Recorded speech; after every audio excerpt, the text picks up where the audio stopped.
Welcome in the second section of Advanced Streaming course. In this section we're looking at the advanced streaming processing and use cases. So we will see how to handle time in streams. We'll be connecting streams that works in at least once delivery guarantee. So we'll be looking at the duplication logic. We'll be handling not in order events and implementing bots filtering job. And this is a first video in which we'll be looking at the topic of handling time in high velocity streams.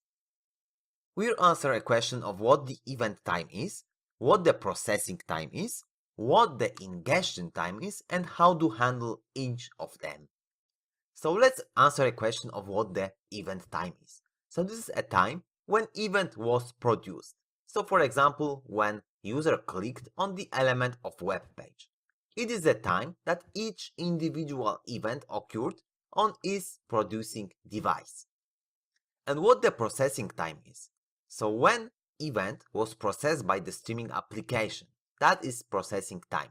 So event time when user produced event and processing time when event was processed by streaming application. And it refers to the system time of the machine that is executing the respective operation. And what the ingestion time is. So ingestion time is the time that event entered the streaming processing application. So for example, at the source operator, each record can get the source current timestamp, and time-based operations can refer to that timestamp. So here we can see how event time processing time and ingestion time differs. So at the left-hand side, we have event producer that has some event time when producing event. So it takes that event time and add to the event. Then we have message queue to which that event are published, and we have our streaming application. So when that event arrives to our system, enter our system, it gets an ingestion time. So machine clock when stream processing application starts. And on the other hand, when our processing logic starts, it is a processing time.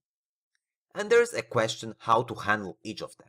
So we can imagine a situation when we can get an event that has an event time from 2 days ago, comparing to processing time. User can browse a page on the mobile device and went offline before sending an event.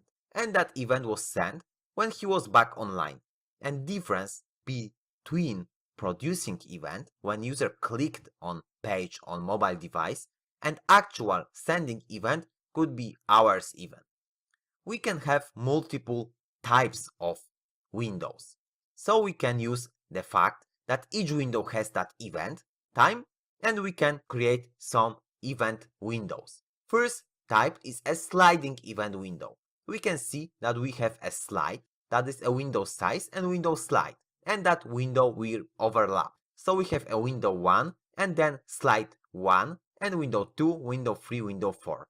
Let's say that we have an input of following numbers 9, 6, 8, 4, 7, 3, 8, 4, 2, 1, 3, 2, and we are using sliding window of 4 elements size and slide is equal to 2. So, and we want to sum all elements within window. So first we are taking 4 elements from our input, we are summing it, it sums to 27, then we are sliding by 2 elements and we are summing it. And we can see that event 8 and 4 is in window first and second, so it overlaps.